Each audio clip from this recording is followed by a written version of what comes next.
like I said this before, but like I feel very conflicted about it because on one hand, it's great that we're able to like talk so freely about and so confidently without fear of major backlash, probably because of our whiteness, and potentially our ability to pass as a straight or cis person in public. But there's, I feel like I feel able to start the conversation as a white trans person and have trans people of color finish the story because it's really about how can we get everybody, how can we get everybody represented and everybody heard and seen. That's important. So yeah, so that is super duper important to me. I mean, what's fascinating for me, it was probably 3 years ago, I had been hired to host a conference. I'm not going to use a lot of names, but let's see. I was hosting this cool conference for about 1,000 business owners in a community that focuses on social and environmental impact. And so all these businesses have a similar ethos to mine, which is doing good by being good. But it's all about your hiring practices, and it's all about your vendors and who do you surround yourself with. And so we did some research to find that there was a small city in the Carolinas. I won't point out any specific place besides that. And oh my gosh, I'd set up trip after trip after trip. And all my plans to close the main street of the city and partner with local breweries and minority-run businesses and women-run businesses. And oh my gosh, laid out the coolest conference you've ever seen. And then the little transgender bathroom issue comes up. And all the good old boys in the Carolinas that are in politics down there basically were saying they wouldn't conform to the new transgender world. And they're like, the hell with this. If you were born a girl, you're going to the girls' bathroom. You're born a boy, you were going to the boys' room. They just couldn't get their hands around it. And so what do you think I did? Oh, yeah. Because I had power at that point. Because I said, fine, do what you want. I took that whole fucking conference and I moved it to Philadelphia. And so this little city lost out on $2 to $4 million worth of revenue that I was going to give them, bringing almost 1,500 business owners from around the world, mostly across the country, into their little city to talk about diversity and talk about sustainability and talk about growing small businesses and talk about startups and on and on. But they couldn't get themselves out of their own ways when it came down to the transgender bathroom issue. And I said, fine. And I called them back. Can you imagine? It's so hilarious. I'm like, what does it have to do with you? Nothing.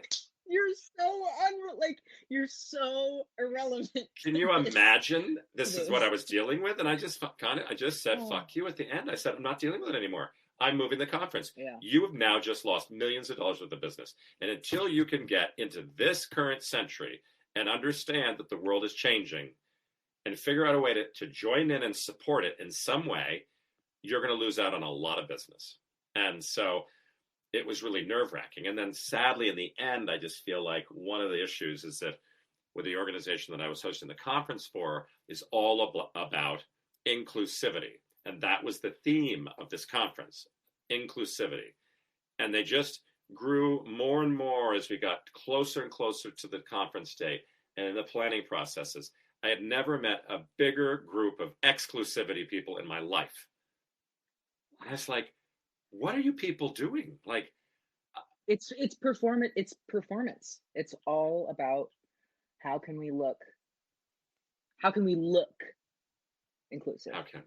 And that is like, think about like social environmental impact. So environmental impact, when companies are focusing on climate change, quote unquote, and a large percentage of them are all greenwashing and they just don't care. I mean, I hosted a conference for one of the most prominent management consulting companies in the world, and they had over 400 of their top sustainability consultants fly into California for this very upscale conference who were all focusing on social environmental impact and bringing in social impact into the workplace and diversity and work and family issues and on, and the climate issues on.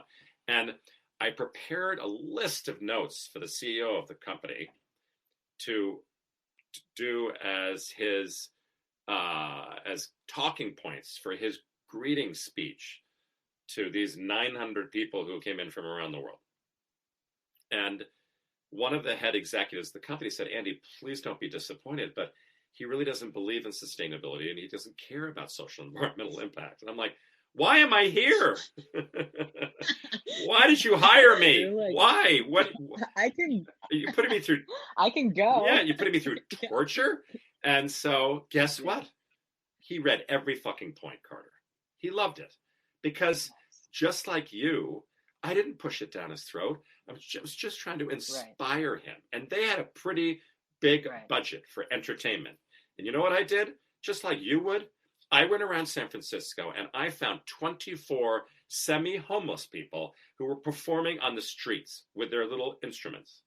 And I hired 24 kids, a couple older people too, who I thought were quite talented. And I said, listen, I will give you $250 each if you will come and perform for me at a cocktail reception at one of the most beautiful hotels in San Francisco. And I set up this walkway from the pool pavilion through the convention area all the way up to the back of the hotel, a long sidewalk. And I had 4 or 5 different farmers, local farmers, working with local wineries, serving cool local food, and 24 cool musicians from the streets of San Francisco. And I created an experience which no one could stop talking about. And they made this journey. I could have had fucking Katy Perry performing in the dining room. No, I thought it was kind of cool that I had people that were homeless performing who were really gifted, because I was trying to open up, because I mean, homelessness in San Francisco is a serious problem, huge. And they're homeless people who are aggressive and they're mean, a lot of them. And I would be too. I don't know, but I'm, so once again, that's what you're doing right now. You're inspiring people and I love it. And that's what my job's been for a while. Now, Carter, talk about Converse. Yeah. So Converse was that started in October. I think that was shot October of last year. And since then, it's just been really a very affirming first part. It's been a little bit of a whirlwind, but a really amazing thing to have happen at the same time as my journey pretty much began. Yeah. Tell everybody quickly just what happened with Converse. So basically, Converse reached out probably 3 or 4 months after I came out, which is just no time at all. Like basically just came out and they're like, hey, we want you for our spring 2021 digital campaign.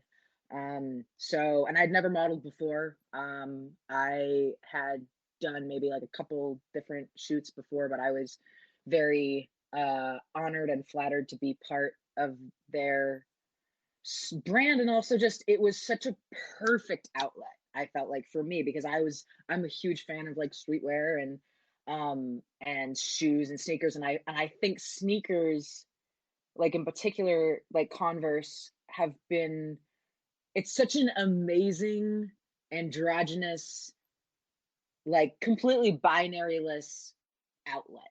Everybody loves sneakers. Like they're not girly, they're not boyish, they're just sneakers. They're athletic and cool, and so yeah, so I think that was a really nice pairing. And I love their brand, and I love how they're also selfishly from Boston. So and did they help you tell your story? Yes. So it was also, yes, they did. And I think, was that freaky for you to watch? Yes. The reason why I pause is because I was so unsure about what story I was telling as it was happening. Because I came out in July and we started shooting in October. So yeah, it was pretty quick, but I felt, I think the thing that resonated with me the most was how little of a deal they made of it. Like of the which is exactly what we're talking about. Like, how do you bring these queer slash trans people into your space without making it a whole like performative thing? Right. Like, you can be trans and cool. Like, it's not that hard. And so yeah, so it felt really affirming to have them be so comfortable and excited to have a kind of gender nonconforming person on their spring 21 face. So yeah, it was great. I was on a train in New York last week and I saw my own face in my inbox. I was like, hey. That is so um cool. That is so cool. which was really cool. And yeah, yeah, modeling was not something that I ever had planned on doing until I started shooting a couple digitals, and I think yeah, somehow it made its way to the Converse team, and I love them, and I want to continue to work with them, and yeah, really great and cool people, young people that they hired. Well, Carter, we need more brands like Converse, right? Because this is just what you said, just what I've said. Like our jobs, I think my job, and it's sort of funny with Fire because, of course, I get all these different kinds of people reaching out to me constantly on social media. And like the coolest, hottest looking young investment banker in London going, you were one of the most inspirational people I've ever met or ever gotten. Yeah. And I'm like, what? Like, and then someone Yeah. writes to me, and I joke about it with people like, I don't want you to be my daddy. I just wish you were my dad. Like, I would love to have a dad Yeah. who's like cool like you, who still wears like Widewell corduroys and a cashmere sweater, goes to the country club and plays golf, but will still suck a dick if he has to fix a music festival. And he'll walk into a room with his partner and probably not holding hands because it's just not something we do in public. We certainly do every other time whenever we're hiking or walking the beach or doing whatever, but we don't push it down Right. people's throats. And with that, we're non-threatening and we're just like everybody Right. else. Now, many people Right. in our worlds, right, Carter, want to prove a point. And they want to Yeah. really, and I understand that. It's just not my approach. And I will finish with one last story. It was kind of funny. I had a very good friend of mine, a roommate of mine from college as a son, who was my godson, who came out when he was 13.